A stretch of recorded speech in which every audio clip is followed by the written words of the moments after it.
Hello everyone, you are welcome to my YouTube channel. और इस video में हम बात करने जा रहे हैं कि नॉन फाइनेंस को किस तरह से फिल करते हैं। तो आप पूरा वीडियो देखें। Tips for filling correct non finance. जैसे कि हम जानते हैं नॉन फाइनेंस वर्ब का सेकंड डिवीजन है, फाइनाइट वर्ब और नॉन फाइनाइट वर्ब। दो वर्ब होती हैं और नॉन फाइनेंस के तीन सब डिवीजन होते हैं। इन्फिनिटिव जिस पर टू लगता है वर्ब की फर्स्ट फॉर्म पर, जीरंड जिसकी वर्ब की फर्स्ट फॉर्म पर इंग लगता है, और पार्टिसिपल फिर तीन प्रकार के होते हैं। प्रेजेंट पार्टिसिपल जीरंड की तरह इंग लगता है।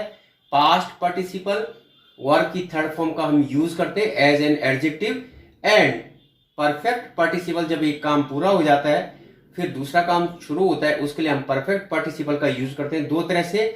हैविंग प्लस वर्ब की थर्ड फॉर्म, ये एक्टिव वॉइस में, एंड पैसिव वॉइस में हैविंग बीन प्लस वर्ब की थर्ड फॉर्म पैसिव वॉइस में यूज करते हैं। तो यहां पर देखते हैं कि जब इस तरह के सेंटेंस हो किस तरह से हम वो टिप्स क्या हैं, कैसे हम उसको फिल करें, करेक्ट नॉन फाइनेंस कैसे फिल करें। फर्स्ट सेंटेंस है he is too weak walk. यहां पर क्या बनना चाहिए, अगर हमें इसका अर्थ नहीं भी आ रहा है तो हमने ये देखना कि टू है, टू के बाद यहां पे अक्सर एडजेक्टिव आता है, कभी कभार एडवर्ब भी आ सकता है। इसके बाद हमेशा टू के बाद टू आता है, तो इसका मतलब ये जो टू होता है वो हमेशा इन्फिनिटिव होता है। आए ना आए यहां पर हमेशा ये बेस फॉर्म होती है और इसके बाद हमेशा बेस फॉर्म का यूज होता है, मतलब इन्फिनिटिव हमारा ये करेक्ट हो गया। तो पहला टिप्स टू के बाद टू और वही फॉर्म वर्ब की आ जाएगी जो ब्रैकेट में। Second, let him go. Let के बाद हमेशा वर्ब की प्योर फॉर्म का यूज होता है, मतलब जो फॉर्म ब्रैकेट में दे रखी होगी वही फॉर्म हम यूज करते हैं। और इससे पहले हम टू का भी यूज नहीं करेंगे क्योंकि इसको बेयर इन्फिनिटिव कहते हैं। नियम यह है कि लेट, मेक, फील, टेस्ट इन वर्ब के बाद हमेशा वर्ब की प्योर फॉर्म का प्रयोग किया जाता है। यहां पर प्योर फॉर्म क्या है, गो। अगर टू गो कर दे तो ये है तो ये टू गो, लेकिन इसमें टू छिपा हुआ है क्योंकि लेट के बाद टू का यूज नहीं होता है। नेक्स्ट सेंटेंस ले लेते हैं, third number. The packet is light enough easily lift. नहीं भी समझ में आ रहा, हमने देखा इनफ ये वर्ड याद रखना है, डैश से पहले अगर इनफ हो, ये भी ऐसा एडजेक्टिव है जिसके बाद हमेशा टू लगता है और टू के बाद वर्ब की फर्स्ट फॉर्म लगेगी जो ब्रैकेट में होती है, दे रखी होती पहले से, टू लिफ्ट। सेम वही रूल है जो टू टू, तो इनफ का भी वही रूल है जो टू का है। Next sentence number 4, is human is divine. तो ये कहावत है, इसको याद ही करना है। टू एयर इज ह्यूमन, गलती करना मानवीय स्वभाव है और माफ करना दैवीय गुण है। फॉरगिव क्या हो जाएगा यहाँ पे, माफ करना, तो यहां पर to err and next one में टू फॉरगिव, टू फॉरगिव ये प्रोवर्ब है। नेक्स्ट है he made the boys run. Make के बाद, टेस्ट के बाद, फील के बाद जो सेंसेशनल वर्ब है उसके बाद बेयर इन्फिनिटिव आता है। बेयर इन्फिनिटिव मतलब जो ब्रैकेट में जो फॉर्म होगी, इस तरह से समझिए, जो बेस फॉर्म होती है वो हमेशा वही आएगी बिना टू के। तो रन का यहाँ पे रन हो जाएगा। टिप्स क्या है, मेक, मेड जितनी भी फॉर्म उसकी होगी उसके बाद वर्ब की बेयर फॉर्म आएगी इन्फिनिटिव की, मतलब प्योर फॉर्म वर्ब की बेस फॉर्म। इसको base form, root form, stem form, pure form कहते हैं। Raju was so foolish him be. Raju was so foolish ये भी एडजेक्टिव है और यहां पर Raju was so foolish, so के बाद एज आना चाहिए। यहां पे Raju was so foolish as so as के बाद जब जो सो और एज है जो कंजंक्शन है इसके बीच में एडजेक्टिव आ रखा हो तो इसके बाद टू लगाकर हम फिर वर्ब की बेस फॉर्म का प्रयोग करते हैं बीट। यहां पर बीट है तो बीट हो जाएगी। राजू इतना मूर्ख था कि उसने उसकी पिटाई कर दी। You may with me.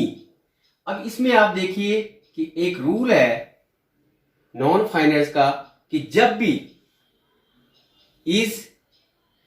May might can could shall should will would must ये मॉडल्स आई तो मॉडल्स के बाद हमेशा वर्ब की प्योर फॉर्म का प्रयोग होता है।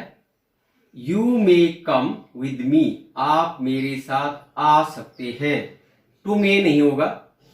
केवल वर्ब जो मॉडल है और टू और यूज टू इसके बाद हमेशा ही टू लगता है। बाकी सभी मॉडल्स में हम बेयर इन्फिनेटिव का प्रयोग करते हैं। बेयर इन्फिनेटिव मैंने बताया बिना टू का इन्फिनेटिव जो होगा। आई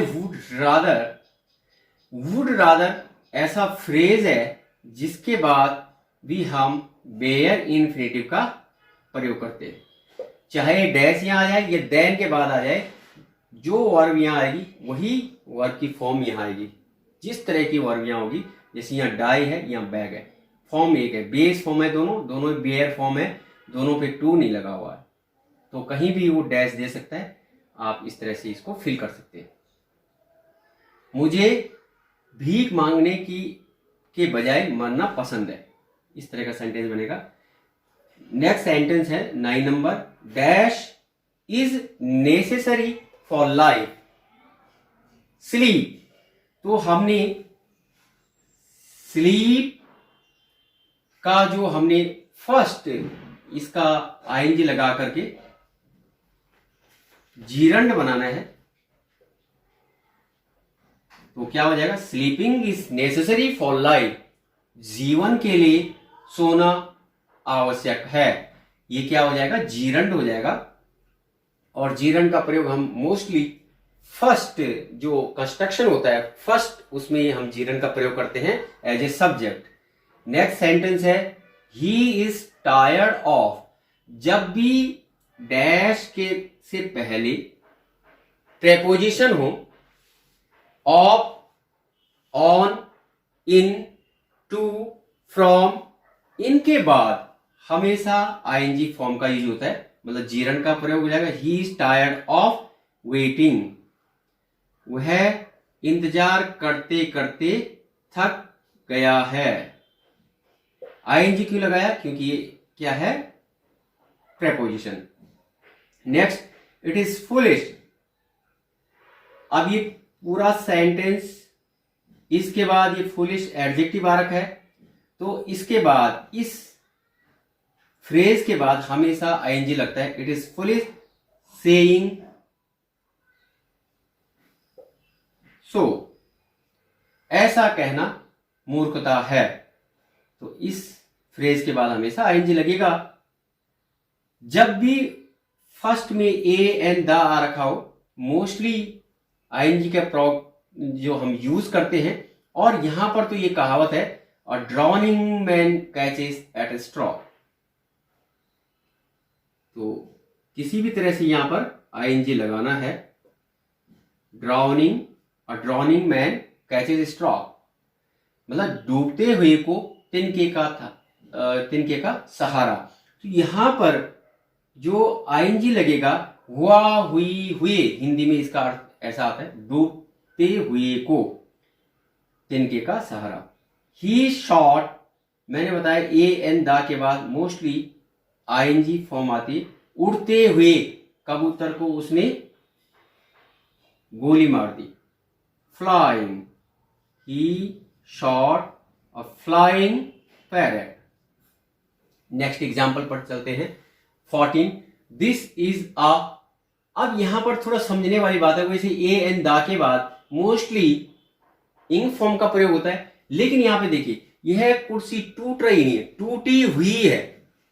तो यहां पर टूटा हुआ, टूटी हुई, हुआ जो आएगा हुई हुई, तो ये पास्ट में आएगा और ये कौन सी फॉर्म यूज हो जाएगी? Third form broken. This is a broken chair. यह टूटी हुई कुर्सी है. Next sentence number 15. Goods can always be return. तो goods can always be return. Sold goods, बिका हुआ माल हमेशा वापस किया जा सकता है. लिखा भी रहता है goods once sold will not be return. वो लिखते हैं वो चूक लेने देने में जो हमारा इनवॉइस देते हो. लेकिन यहां पर सेंटेंस की बात कर रहे हैं हम. सोल्ड गुड्स, बिका हुआ माल, कैन ऑलवेज बी रिटर्न, वापस किया जा सकता है. तो इस तरह से हम थर्ड फॉर्म का यूज करेंगे. उसमें भी जो अभी सेंटेंस बताया और इसमें भी. The sun stars came up in the sky. इसका जो टिप्स है कि जब एक कार्य कंप्लीट हो जाए तो दूसरा कार्य फिर शुरू होता है. द सन, इसमें फिर ब्रैकेट में सेट होगा तो क्या हो जाएगा? The sun set. The stars came up in the sky. तो द सन हैविंग सेट. सूर्य डूबने के बाद तारे निकल आए. आसमान में तारे निकल आए. तारे सूर्य पहले से थे लेकिन जैसे सूर्य एक कार्य फिनिश क्या हुआ, जब सूर्य डूब चुका था तब तारे दिखाई देने लगे. एक कार्य समाप्त हो जाए फिर दूसरा कार्य शुरू होता है. जैसे having done my work I slept. अपना कार्य समाप्त करने के बाद मैं सो गया. इस तरह के सेंटेंस होते हैं. Next last number sentence by the teacher. Mostly जब ये बाय आ रखा हो, कॉमा हो, फिर दूसरा क्लॉज हो, इसके मतलब दो क्लॉज जब भी हो, ये तो कंफर्म है, दो क्लॉज जब भी हो तो पार्टिसिपल का यूज होगा. और यहां पर तो सीधे सीधे बाय दे रखा है तो लगभग इसमें परफेक्ट पार्टिसिपल का यूज होना है. कैसे? हैविंग, वो भी पैसे में, बीन पनिश्ड.